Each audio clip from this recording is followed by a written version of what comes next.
What's going on, everybody? Welcome back to Fearless Fly 100.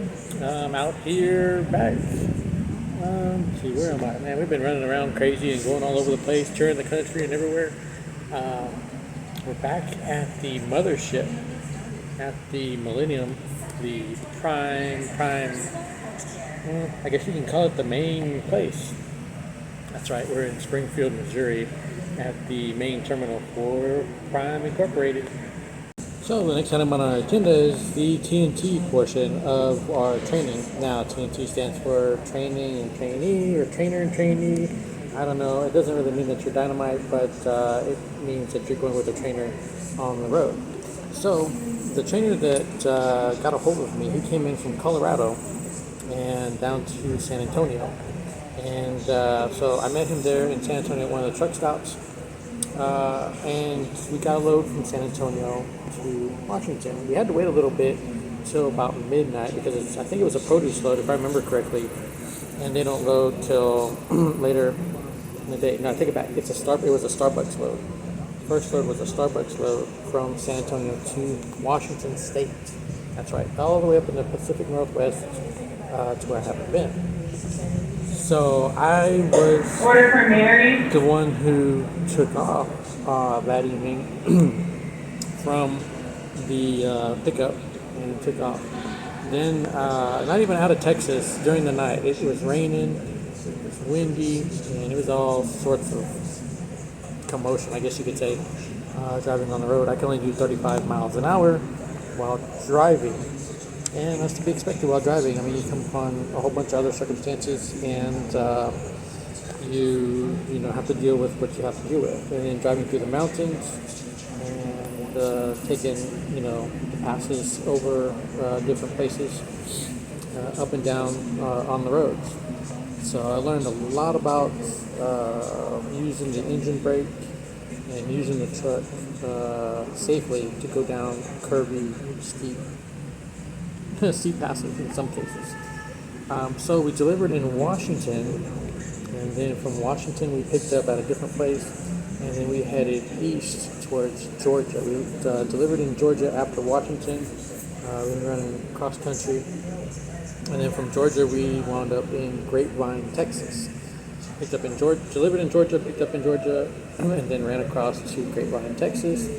Then from Grapevine we delivered and then ran up north to OKC, Oklahoma City. Picked up in Oklahoma City and delivered in California. Then from California we went back to Tennessee. We went from Fontana, California. We dropped off there, and then we picked up at a different place.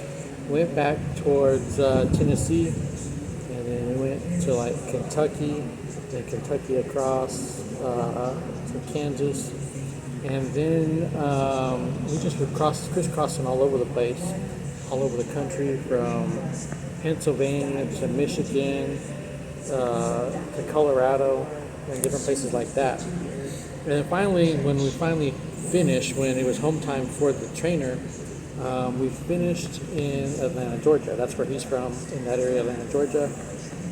And from there, I flew home. He paid for my plane ticket. I flew home, and I had to take a lift. I paid like $60 for a lift to go from the truck stop to the airport. So here are some of the things that took place while we were up on the road, crisscrossing the country and all over the place. We stopped at a lot of pilots and flying J's. The trainer likes pilot and flying J's, even though we did stop at some Loves, we did stop at some TAs, we did stop at a service plaza once and things of that nature. Of course, we were out on the road for about a month before I went on home time and did about 17,000 miles with the trainer and myself combined. That's the two of us, not just me. And some places like the pilots, they're okay, but myself personally, I like the Loves better. Loves seem like they have better showers, they have more rewards, and you can get points for fueling, and plus Prime has a good reputation with Loves as well. Yeah, as a matter of fact, now Prime has achieved diamond status with Loves because we just do so much business with Loves, buy so much fuel and other items from Loves that Prime has reached diamond status. So now you can get with Loves free showers by just showing them your card, let them know you want a shower, and then you can get free showers from Loves. Of course, whenever you get however much fuel that you fill up with, you get like 4 times the points. So if you fill up, let's say, for 100 gallons worth of fuel, you get 400 points, and those points can be used for getting something to drink, something to eat. Fountain drinks you can get, and then you can get refills for fountain drinks. So there's a lot of benefits just from Loves themselves that you can get from. I'm not saying that Pilot or Flying J that you can't do that, but the best one is Loves that Prime has the best relationship with. Next thing, while we're on the truck, there's a little issue that we had. I'm not a smoker, I'm not a drinker, I'm not anything like that. The driver and the trainer that I've had, they thought that he was not a smoker, but then I get on the truck and he tells me he just started back up smoking, which kind of presented a problem with me a little bit, but I kind of put it on the back burner a little bit and not worried about it. And a few other things that happened too while I was on the truck. Sorry about all the flies. These flies are just having all sorts of fun trying to eat me up. But anyways, at one point we had stopped at a truck stop and to rest, both of us to rest. Charles. And the driver, the trainer, I let him have the bottom bunk because that's where the trainer's supposed to be. And then I was on the top bunk. Well, he gets out of the bottom bunk and starts up the truck and starts moving. And I just about not flew out of the truck because of his driving, but I just came down really quick. One thing that I'm going to mention is against the law and against Prime policy to be on the top bunk while the truck is in motion. Okay? I'm going to repeat that again. It's against the law and it's against Prime policy to be on the top bunk while the truck is in motion. Okay? So at that point there, I came out of the truck, and as he was fueling, I just told him that, hey man, you scared me from doing, from moving the truck and all that, kind of in a polite way, and he kind of shrugged it off and this, that, and the other. So I let my fleet manager know about what all took place, and he agreed with me that I shouldn't be up at the top bunk whenever the truck is moving, and he should have told me to move to the bottom bunk. So from there, while the truck was moving, I stayed on the bottom bunk. I stayed in the passenger seat while the truck was moving because the trainer, he wasn't too fond of me being on the bottom bunk. Eventually, the fleet manager talked to the trainer and let him know, that I'm not supposed to be on the top bunk while the truck is moving. I'm supposed to be on the bottom bunk, and went from there. So whenever I needed to sleep, the trainer eventually told me, I could be on the bottom bunk. So I had to move his stuff up to the top and my stuff to the bottom. It's like, okay. So then we got that straightened out, and he was still smoking and things of that nature, and I didn't worry about it too much. A few other things that had took place. One, while I was sleeping in the bunk, when he was driving, he was talking to his Sancha, talking to his girlfriend, or whoever it was, and also playing his I call it gangster rap music up in the front. So sometimes I could sleep, and sometimes, it was kind of difficult to sleep. Plus the roads, too, are not the best roads to sleep on as well. And then there were other times when I was driving that he would be playing Call of Duty. He had a TV in the back as well in the truck. He had Call of Duty. And he had it turned up pretty loud while I was driving, which it kept me awake for the most part. But there was times, driving at night that I would have to drink, have to use some 5-hour energy just to stay awake and be safe on the road. So at the end of it all, one thing that I can recommend is be aware, stay aware of what's going on. If you and your trainer don't get along, just let your fleet manager know, see if you can rectify some things, and let your fleet manager know what's going on as well. Like, they're letting you sleep on top while the truck is in motion. that's a no-no. Okay, if your trainer tells you to do that, and he's like adamant for you to do that, talk to your fleet manager. Let your fleet manager know what's going on. At the end of it all, when I got when I left the truck, pretty much he didn't say have a safe trip or nothing like that. He just said okay, see you in a couple of days and things of that nature. I gave him back his keys and some other stuff because I knew what I wanted to do.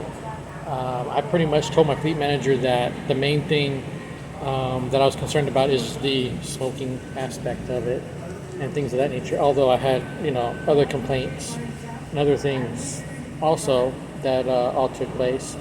There was things like, he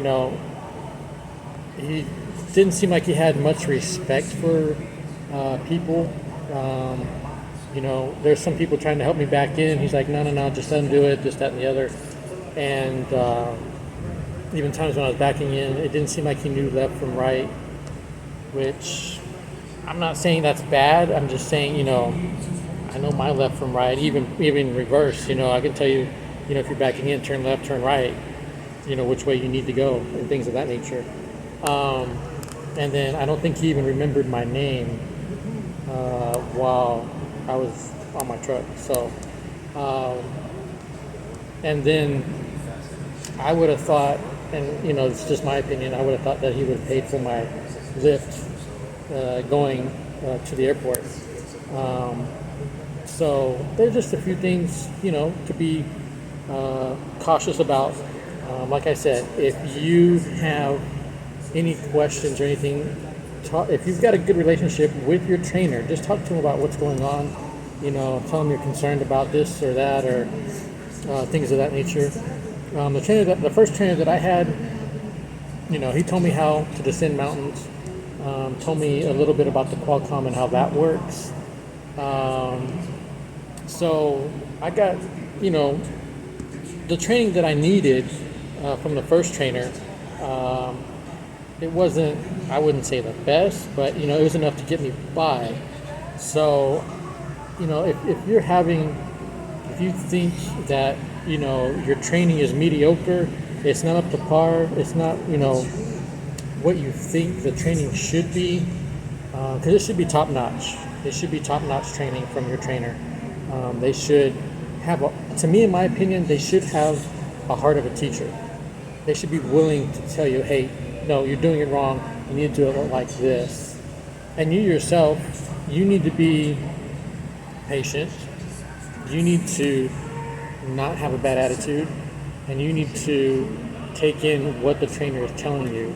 If they're telling you properly what is all need to be taught. So that's my advice that I can give you. If you got any questions, concerns, complaints, or anything, drop them down in the bottom. I'd love to hear from y'all what you think about this segment about TNT training. This is just the first half.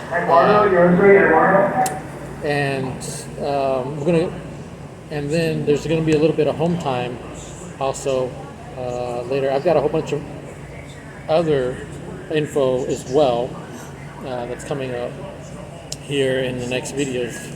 So again, I hope everybody is well. I hope everybody is safe.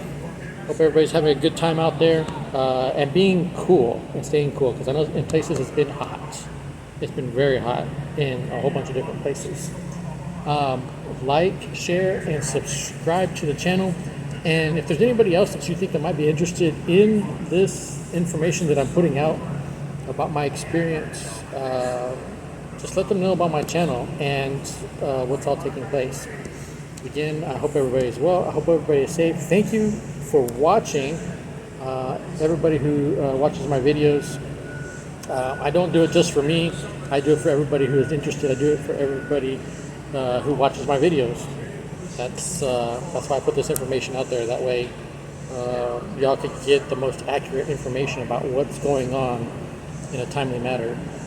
Again, I appreciate all of y'all for watching, and I look forward to seeing y'all on the next video.